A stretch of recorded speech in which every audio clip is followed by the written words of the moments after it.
How to build a weekly campaign rhythm that prints revenue. So flows drive foundational revenue, but campaigns drive momentum. And the brands that win, they run both in sync. I'm Dan, and this is part two of our Klaviyo strategy series. Today, I'm walking you through the exact campaign system we use to help a client generate $265,000 in attributed email revenue through campaigns over just 30 days, all by sending to the right people and the right content. It starts with the right rhythm and a strategy that isn't just promo after promo. So let me show you the 80-20 campaign structure that keeps cash flowing every week. Okay, so what are campaign emails and what is the 80-20 method? So to start with, as you guys are probably aware, campaigns are one-time emails that you send to segmented groups within your list. And unlike flows, they're not automated. So if you can think product drops, promotions, editorial content, or even like founder updates. When done right, they can drive traffic and conversions weekly and daily. They keep your brand relevant between purchases and they build customer relationships and list engagement. The weekly campaign formula, the 3-send rhythm, we recommend sending 2 to 3 campaigns per week using this framework. Some brands can also send more, especially when you get clever with segmentation. But just to start with, we recommend 2 to 3 campaigns. One is the value. So 80% of your monthly emails will be value driven. For example, what is an at value email? It's to teach something, to either tell a story, to share results, but without any pitch attached to it. Examples are, for example, like you could say in a fashion brand, you could have 3 ways to style our best selling t-shirt. Another example could be curiosity driven, maybe story driven. What 87,000 orders taught us about sizing, adding a bit of social proof, but also adding a bit of the fact that we're an expert on sizing when it comes to our fashion products. Another one could be just based on a popular product that's on top of mind. It could be how to get the most out of product X. So in the case, it could be if you sell like deodorant or some kind of consumable products, maybe it's toothpaste. You could say how to get the most out of our toothpaste, how to get the most out of our deodorant, things like that, and just have an educational approach to it. The second part really goes into the 20% bracket. So 20% of your emails per month should be like a soft sell or a full hard sell offer email. Examples of a soft sell email kind of ties into both the value and the sales. It's like a mix in between. A soft sell email would tie a problem to your product. Examples, why your skin still breaks out and how this serum fixes it. If you're a skincare brand, or if you're a gym brand, you could say this is what's missing from your gym bag, for example. Hard sell and offer emails really are promotions, launches, urgency, bundles, UGC, and directly gets them to make the purchase. Examples of that are like 72 hours only, flash sale, buy one, get one free, or we're almost sold out, last chance to grab yours. We like to split out 80 to 20. 20% of your email revenue will come from sales, and the 80% value driven is what drives engagement, how to deliverability, and make sure that when you run your sales, that you're landing in top of the inbox. You've trained your subscribers to open and click your emails so that when you do push the hard sell offer, they're already primed and ready to buy based on the value driven emails that you sent. How to plan your campaign calendar. So this is sort of an example of how we do it here at Hayes, and just something that you can model off of. So say if you have a typical week, Monday, Tuesday, Wednesday, Thursday, Friday. I know some brands may send on Saturdays and Sundays, but just for this example, we're just going for the 5-day working week. You start with Monday, Tuesday being your value driven emails. Wednesday could be your soft sell, and then Fridays when you do a promo or a product launch or some kind of flash sale to go over the weekend. How to plan. So step one, you want to, when you approach your calendar like this, for example, when you approach the calendar, start with step one, you want to map out any major sale moments. So think Black Friday, seasonal spikes, new launches, anything that's a major sale moment. We want to map that out first and get that done, including the offers and what you're going to be doing for that period. Step two is fill gaps. So fill in the gaps with value-based content that educates or entertains. Step three, mix urgency with timed offers with consistency. Basically, mixing urgency with consistency, weekly touch points keeps you on top of mind. And then step 4, you want to build the campaigns inside Klaviyo using dynamic blocks where you can and smart sending logic, which we'll get into in a moment. So this is kind of see under here. Pro tip: use Klaviyo's smart send time feature to find your list's best timing window. I know a lot of brands, you might be one that hasn't actually run a smart send time test in a while. If you haven't, I suggest you do it now, especially in May to June, during the summer periods. That way you can get an idea of what the best sending time is when it's more important during, say, like your Q4 events, Black Friday, New Year's, Christmas, and stuff. So definitely pro tip to do that. This is an example, very, very basic. This is not how our calendars look, just so you guys are aware. But to give you an idea of like how you can map it out, just to start with, to kind of get a framework, and then you can go a bit deeper into what exactly the strategy would be content wise. So May 2025, you could start with a promo. Maybe you've been leading up to the end of April with value driven emails, and you want to have a promo afterwards. After the promo, we go straight into value, soft sells, like problem, agitate, solution type content. After that, again, still with the value, soft sells toward the end of the week. And then we go into Memorial Day, right? Which starts on the 21st. We end it on the 27th. And usually with email and brands nowadays, they're starting sales earlier and earlier every time. And the reason for that is because closer you get to the date of the holiday, already the user subscriber has been spammed with promotional content that's regarding the holiday. So we want to be top of mind. We want to get in there first before anybody else.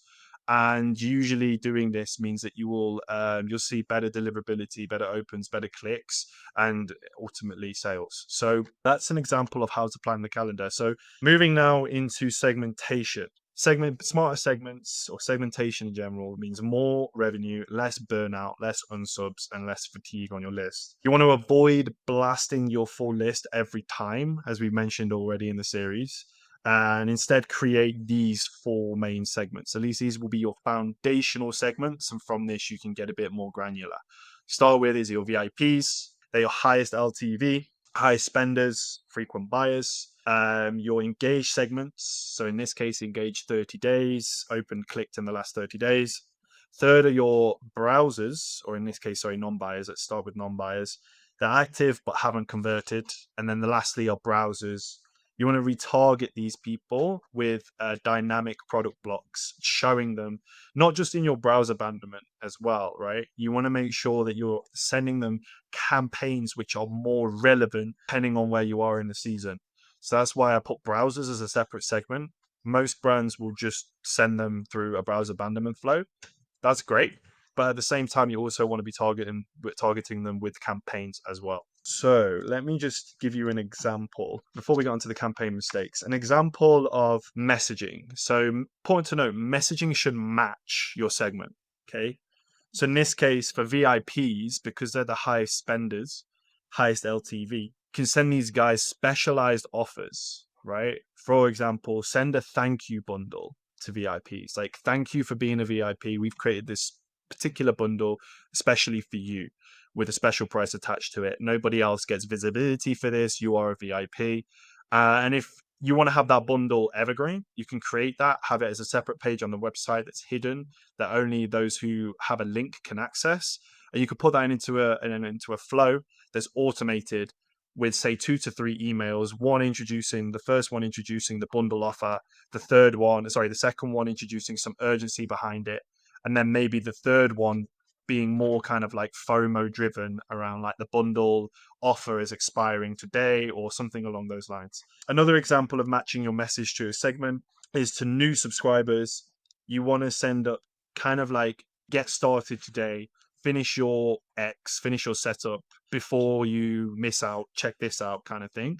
These are for your new subscribers, those who have just come to the list, and you want to treat them as if they've just met your brand for the first time, and you're beginning that relationship from the ground up. Okay, so that's a little bit about messaging. Definitely we'll create a video at some point going deeper into segments and particular messaging, campaign ideas, flow ideas, and whatnot. But just to get started, these are your foundational segments. Let's move on to campaign mistakes that we want to avoid. So first of all, is no clear CTA. Every email should guide action. Okay, over emailing. So without proper segmentation, if you're just sending to your engaged list, say 30-day engaged, you're sending them 4 campaigns a week, going over that 5 or 6, you can start to see there'll be a spike in unsubscribe rates, and that's something, and spam complaints, and that's something you want to keep an eye on. If you're just sending to your 30-day engaged segment 4 or 5 campaigns a week, its likelihood is your unsubscribe rate is going to spike, and you want to keep an eye on that. Third point is no mobile formatting. So industry standard around 70% will view on mobile phones, and you want to design accordingly to make sure that it formats correctly, that it looks good on mobile, and test every single email before you send them out to make sure it looks good on email. Fourth one is, we've already talked about this. Yeah, sending to everyone. Make sure you're only targeting relevant segments. So they're the 4 don'ts that we never want to do, and campaign mistakes we want to avoid with every campaign we send and create. Now, moving on to the anatomy of a profitable email. So, through lots of testing, what we've discovered here at Hey is campaigns aren't just about what you send, it's how you send it. And every email you create should follow a particular structure that you've tested to maximize opens, clicks, and revenue. So I'm sharing with you today our anatomy of a profitable email, and this is what it looks like. So you have in the top fold, as soon as they open this email on their phone, every bit of information that they need is already there. It's like when you receive a newspaper, it may be maybe not nowadays, it's all digital, but back in the day, you get a newspaper through your post, you'd have a headline, very short bit of copy, and then it's like basically to get you to open the page and read what's on, inside the newsletter itself. The same on your email. People are going to skim through, they're going to scroll through, and sometimes they may just click on and click off. So you want to make sure you're not burying the lead. Everything is at the top fold. They can see it immediately when they open the email. In this case, we have a products feature, the performance hat, and we have a subheader, and we have a CTA. So you have a compelling header, a subheader, and a CTA in the top fold. We'll go on to subject lines and preview text in a moment because that's also part of the anatomy, but just for now, so you can see what it looks like. After the header, subheader, CTA, we have the content and the body. And the point of the content and the body is to get to the point, speak like your customer, and use short sentences, plenty of space, and bold visuals. For example, show benefits, not just features, mix image and text smartly. So in this case, we just have who it's for, basically the benefits of the product, again, who's it for and what situation it's good for, and then we have the CTA. And it's super simple, super short, and anybody could really understand this and get the gist of the email. So that's the content of the email. And let's get into the subject line and preview text. So the subject line really is overlooked by a lot of brands, I think. Most email subject lines I see nowadays are just sort of copied and pasted, maybe, or not really thought out. So if you look at the promo tab in the Gmail, every subject line kind of starts to mimic each other and look the same. The idea of the subject line, well, first of all, it's the most critical lever, and it's the first thing people will see when they open up their inbox or if they check the notifications. You want to make it catchy, curiosity driven, and benefit orientated. Also add personalization when possible. For in this case, you can say you left this behind, include their first name, like Daniel, first name tag left this behind, for example, versus just having like cart reminder. But again, test these things. Maybe a shorter subject line works better than a longer one. Maybe personalization works better than non-personalized. These are things that we can test, and we'll cover this in, I believe, part 4 of our series where we talk about A/B testing, but that's for another day. Preview text, we want to think of as your email's second subject line. Use it to build intrigue and expand on the subject line. So in this case, we're kind of expanding from the subject line here. You left this behind, still thinking it over. Here's X% off. Point 1 and 2 of anatomy, we've gone through. Point 3, branding. So we want to match the email to the website and social content. Consistent templates basically equals trust and recognition. So we want to make sure everything that's on our emails matches the style and context of the website. We've already talked about the headline, but just so you guys get the idea of what a good headline is inside of an email. Again, it's the first thing they see, like we've talked about. It should tease the benefit or an emotion. A good way of doing that is asking a question, calling out a problem, or announcing an offer. The subheader, next point, this is your lead and it's your job to hook the readers so they want to read more. In this case, it could be a CTA or a short story, tap into a pain, or clearly just explain the purpose of the email so that they get the idea of it. Content body, quickly go over, get to the point, speak like your customer, like we mentioned. CTA, testing this out with bold buttons, action verbs, and one clear ask per email. Main thing is the one clear ask per email. I see many emails where people will ask many different things from their customers, like go browse our bestsellers and then go check out our new products, while also we've got a giveaway running. Don't have all of that in one email. Split that out into 3 different emails in that case, and just have one clear ask per email. The footer is actually quite interesting. A lot of clicks we get either are from the main header or the like the headline, subheader, CTA, like the first CTA, or we see our footer and header get quite a lot of clicks. So in this case, don't waste the real estate. Add PS lines, include social links, testimonials. Maybe it's a link to your guarantee or returns policy, something like that. So that people can go and check more about the brand if they need to find, need to build that trust in your brand before they purchase. And you will find a lot of clicks come from this section. So let's summarize. Every high performing email has these 8 components. First of all, the subject line, preview text, branding, header, headline, intro, subheader, content body, CTAs, and a footer. I've just got another example of a brand here that's pretty much crushed all of those, ticked all those boxes. They've got a header that's a benefit driven, freestanding shipping. What it is, not burying the lead, it's 40% off, starts now. 2 CTAs. I mean, it's a bit, kind of looks like 2 CTA buttons here in the header. They could have just used one, but still, it's following the anatomy. Then again, benefit driven, what it is, 20% off this product. And I know from this brand, I've been receiving emails from them. They've actually been leading up to Memorial Day by promoting this particular product, by doing educational content around it. So it's very clever how they've approached the strategy here. Like we've talked about earlier, value driven first, about the products. Then when you're going to do a hard sell, they've already been opening, they've already been seeing the product. Now they're getting the benefit of it. Yeah, with 2 CTAs here. So very good. Also a strong subject line on this one. And as long as you're following these 8 components with all your emails, you're going to be maximizing each campaign for your ROI. So just to summarize, campaigns are where creativity meets cash, and they let you show up consistently, build trust, and generate sales without relying on constant discounts. When paired with your flows, they can create a full funnel email ecosystem that works 24/7. Okay, so next up in the series, let's talk about how to grow your list and segment it for maximum profit.